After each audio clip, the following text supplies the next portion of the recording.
Now let's focus on what's happening at the courts. Now, the government today put up a spirited legal fight back at the Supreme Court to rescue the Finance Act 2023 following its recent invalidation by the Court of Appeal. The lawyers representing the 5 petitioners, including the Cabinet Secretary for Treasury, the Attorney General, the National Assembly, the Speaker of the National Assembly and the Kenya Revenue Authority, argued that there was adequate public participation prior to enactment of the Finance Act 2023. Emmanuel Tor reports. After suffering a heavy blow on the 31st of July this year, the Court of Appeal, which declared the Finance Act 2023 unconstitutional, illegal, null and void, the government was back to the corridors of justice, putting up its final fight back at the country's apex court to defend the Finance Act 2023, which it was forced to revert to following the rejection of the Finance Bill 2024. The appellants, who are the Cabinet Secretary for Treasury and National Planning, the Attorney General, the National Assembly, the Speaker of the National Assembly and the Kenya Revenue Authority, arguing that they had conducted enough public participation on the 2023 Act, contrary to the findings of the Appellate Court. That the Court of Appeal's decisions to deem the issues surrounding the interpretation of Section 84 as moot effectively dismissed the constitutional issues raised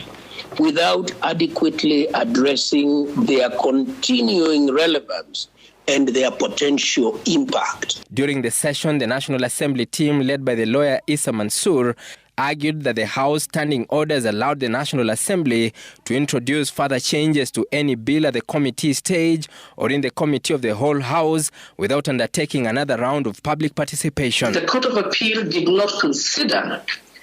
the evidence tendered by the National Assembly through the clerk and the Speaker of the National Assembly on what was the outcome of the public participation. KRA and the National Treasury cautioned the bench that the government stands to lose revenue to the tune of 214 billion shillings if Treasury was forced to revert back to the Finance Act of 2022. The government already announced it lost 346 billion shillings following the rejection of the Finance Bill 2024. On the other hand, the 53 respondents, led by Busia Senator Okiya Omtatah, maintained that the law was fundamentally defective and in violation of the Constitution, as it was enacted without public participation, and that even the views collected were not considered. There's no act of parliament that are produced to show that the estimates of revenue were enacted into law. I submit that the budget making process in parliament under Article 221 is a legislative process that cannot culminate in reports, statements or other documents.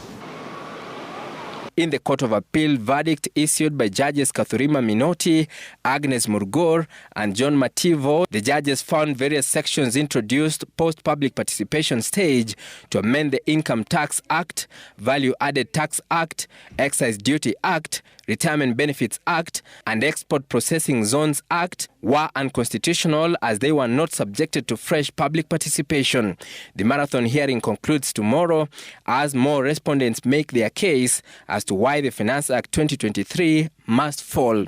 Emmanuel Tor, Citizen TV,